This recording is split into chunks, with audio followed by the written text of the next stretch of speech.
I'm Dan, And I'm Landon. and we're here to read and discuss the Bible. Today, we are in John chapter 8. Yep. And we're going to put this in 3 parts. That's pretty So long. the first part today will be from verses 1 to 20. All right. We would really like it if you would subscribe at the top. Up there. Thumbs up down at the bottom. Thumbs up. No down explosions. There. No explosions. Aw. And leave a comment down below. Below that. Below we will have some links to some Bible choices. Today we're using the, let's see here if you can see, New King James. And we'll have a link down at the bottom in the description. And also some other versions of the Bible in case you like a different version. Yeah. Also some links to our church with some videos of music and preaching and some kid stuff. So, let's go ahead and start. John chapter 8. And Jesus went to the Mount of Olives. Now early in the morning he came again into the temple, and all the people came to him, and he sat down and taught them. And in the notes it says here very early.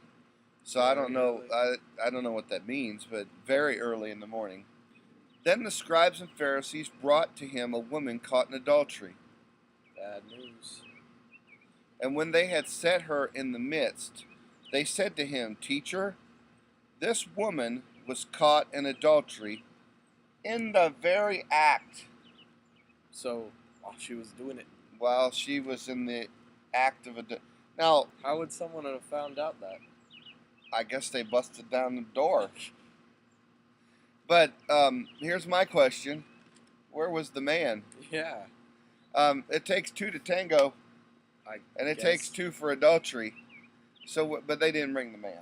So the Pharisees brought this woman who was caught in adultery, and really this was a trick because they knew the law said thou shalt not commit adultery, one of the big 10. Right. So they wanted to try to see because in the past Jesus would just really didn't talk much about sin. He would say go and sin no more. Right. But he was all about love. Mm-hmm. Jesus was all about love. And so I think they were really trying to trick him. To see what punishment he would put on her. That's right. And they probably did that with their hands. Yeah.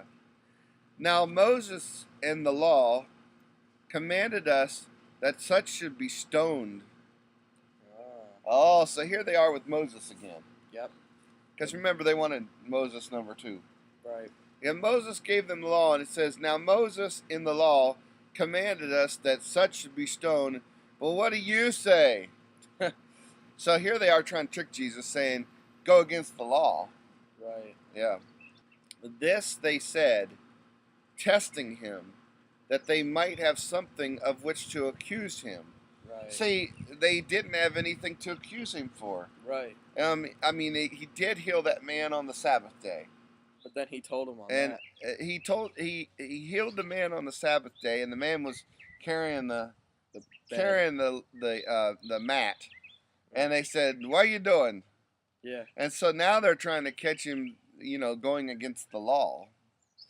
So, but Jesus stooped down and wrote on the ground with his finger as though he did not hear them. So he just starts drawing down on the ground. I've heard, and it doesn't say this here, I've heard some people say he was writing their sins on the ground. But it doesn't say that, so that's kind of speculation. It's speculation, yeah. But that's what I've heard people say. That'd be something, though. Yeah.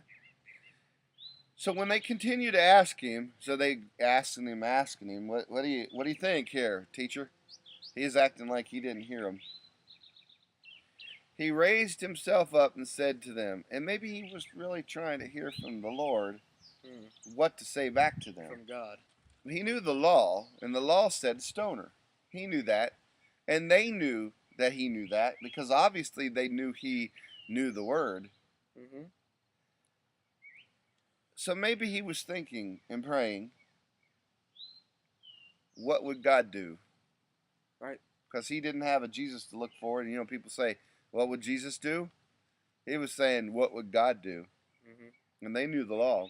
So when they continued to ask him, he raised himself up and said, now this is probably one of the most quoted verses in the Bible, one of them. So this is a big one. He who is without sin among you, let him throw a stone at her first. Mm. See, he was the only one without sin. Right. So he was the only one in his statement that could throw a stone at Right. her and stone her. And again, he stooped down and wrote on the ground. So he's Some writing more. on the ground, and he stood up and said, you don't have any sin, and you can throw a stone at her. And then he went back down. And he went back down and Writing on the ground. And those who heard it, being convicted by their conscience, went out one by one, beginning with the oldest, even to the last. And Jesus was left alone, and the woman standing in the midst. So it's just him and her. That's it, because the rest left. When Jesus had raised himself up and saw no one but the woman, he said to her, Woman, where are those accusers of yours? Has no one condemned you? And you know, this probably really spoke more to the woman about sin than all the people who wanted to take and throw rocks at her and kill her. Right. Because this was God on earth, the maker of all. Because in John it says in the beginning was the Word, and the Word was with God, and the Word was God. And Jesus has always been called the Word. So here is God on earth as the Son, asking her where are the accusers. Right. Now, of course, God knew the sin. She said, No one, Lord. And Jesus said to her, Neither do I condemn you. Go and sin no more. There it is again. There it is again. Yep. Go and sin no more. Jesus did not say that what she did was right. Right. He never agreed that sin was good. Nope. But he would always say, Go and sin no more. Mm-hmm. See, because Jesus was not about the law, he took care of the law. He said that basically Jesus came into the world to not do away with the law, but the law might be fulfilled. And he was about mercy, not about law. He was about mercy to those who had a heart towards God. Right. And so he said that he would not condemn her. See, Jesus doesn't condemn us. All he does is love us. Mm-hmm. But he also does not agree that our sin's okay. Right. So anyone out there that says I can become a Christian and I got fire insurance, I don't get to go to hell and I can do whatever I want, that's not what Jesus said. That's right. Jesus said, and he always did say, go and sin no more. No more sin. Not go and fool around a little bit and have a little sin and you'll be okay. Right. Go to synagogue on Saturday or Sabbath and you'll be okay. No, he said, go and sin no more. Right. Then Jesus spoke to them again, saying, I am the light of the world. He who follows me shall not walk in darkness, but have the light of life. Mm-hmm. The Pharisees therefore said to him, You bear witness of yourself. Your witness is not true. Huh. They were getting in his face. Yeah. Jesus answered and said to them, Even if I bear witness of myself, my witness is true. For I know where I came from and where I am going, but you do not know where I come from and where I am going. Right. You judge according to the flesh. I judge no one. That's awesome. They judge according to what they can see. He judges no one. Again, this is what I said. He came in love. Right. But he didn't agree with sin. He said, don't sin anymore. And yet, if I do judge, my judgment is true, for I am not alone, but I am with the Father who sent me. Now he says, I don't judge, but if I did, If I did judge, my judgment would be true. Right. Because I judge as God judges because he sent me. Yep. So they're saying what you say is not true, and he's saying that he doesn't judge, they judge. But if he did judge, whatever he would judge would be true. Really, he's saying what you judge is not true. Right. Whatever he judges would be true. It is also written in your law that the testimony of two men is true. I am one who bears witness of myself, and the Father who sent me bears witness of me. Now, that's two people. Yeah, that's two. And he was basically saying, again, that he was sent from God. And that God will be his witness. He's his own witness and God. And so whatever he says is true. Because even their law says that when two are witness, their witness is true. Then they said to him, where is your father? Where is your father? Again, they were seeing things with their earthly eyes. Jesus answered, you know neither me nor my Father. If you had known me, you would have known my Father also. Right. So there he's saying, you don't know God. You think you know God because you know the law. Right. But if you had known God, and you know the law, you'd know me. It's very clear to us by reading the Word in the Old Testament how many times they referred to where Jesus would come from, where he would go, what would happen to him, and all the things that came true.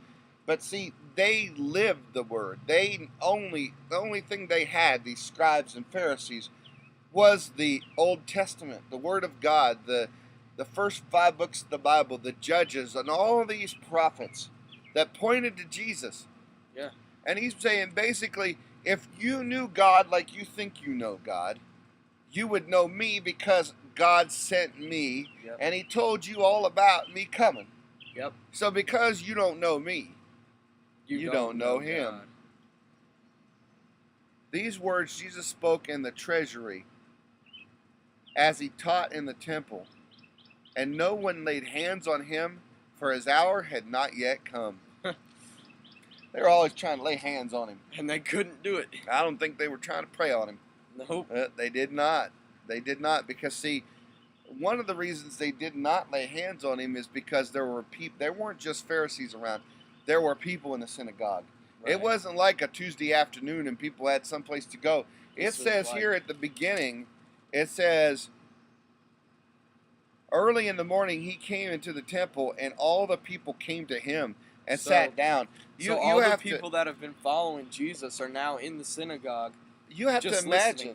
You have to imagine that they knew that the Messiah was coming, and I imagine that the word got around that this may be the Messiah. Right, and so a bunch of people. And so they're like, work? Yeah. Forget work.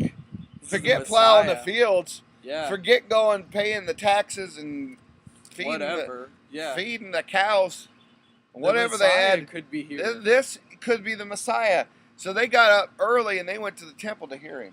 Right. So, I really think that they didn't take him because there was a bunch of people there. I think the people would have rose up. Yeah. And would have mobbed him.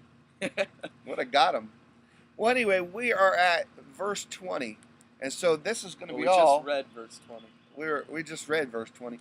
And so that's going to be all for part 1. Yep. Because we don't want these videos to be too long, and we want to take enough time to really dig into the Bible. Yep.